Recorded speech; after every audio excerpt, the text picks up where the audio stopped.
जामशुरू कोटरी overhead bridge चंद साल बाद टूट फूट का शिकार हो गया। पुल का एक हिस्सा नामुकम्मल होने के बाद ट्रैफिक की रवानी शदीद मुतासिर हो रही है। ट्रांसपोर्ट से वाबस्ता अफराद को शदीद मुश्किलात का सामना भी करना पड़ रहा है। जामशुरू से अरमान अहमद अब्बासी की रिपोर्ट।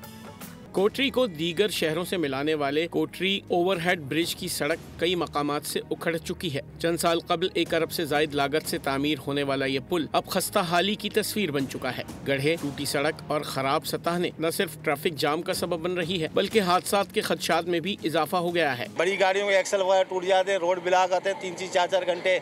पूरा फ्लाईओवर जो है स्क्रैप लगा पड़ा हुआ है। और ये सारा पुल क्रैक लगा पड़ा है, कभी ना कभी गिर जाएगा, किसी बहुत नुकसान हो जाएगा गरीब आवाम का। क्योंकि लोडिंग गाड़ी जो भी आता है इधर से इतने खड्डे कोई गाड़ी गुजर सुकून से नहीं गुजर सकता है। मकामी अफराद का कहना है कि बारहा मुताल्लिका हुक्काम को शिकायत की गई। ओवरहेड ब्रिज पर नस्ब स्ट्रीट लाइट के कुछ पोल टूट गए और कुछ गायब कर दिए गए। बिलावल भुट्टो जरदारी ने इसका बाकायदा इफ्तिताह किया था तो यहाँ के लोगों में बड़ी खुशी की लहर पैदा हुई थी जब, लेकिन ये चंद सालों में जो है टूट फूट का शिकार हो गई। यहाँ पर खस्ता हाली के बायस इसके पिलर कमजोर हो गए, यहाँ पर लाइटें भी गायब हैं, पोल जो है लोग लेके जाते हैं। डिप्टी कमिश्नर जामशुरू गजनफर अली कादरी का कहना है कि ओवरहेड ब्रिज की हालत जार पर सूबाई हुकूमत को आगाह कर दिया है। प्रोविंशियल गवर्नमेंट को मैंने इंडिकेट किया था कि काफ़ी अरसे से ये जो है वो पुल बंद है और उसमें देखा कि आपने जो अप्रोच ये खोद के चले गए थे, फिर अप्रोच उसका बनाया, अभी तक उसकी कंप्लीशन नहीं हुई। शहरियों और ट्रांसपोर्टर्स ने मुतालबा किया है कि ओवरहेड ब्रिज की फौरी तौर पर मरम्मत की जाए ताकि किसी बड़े हादसे से बचा जा सके।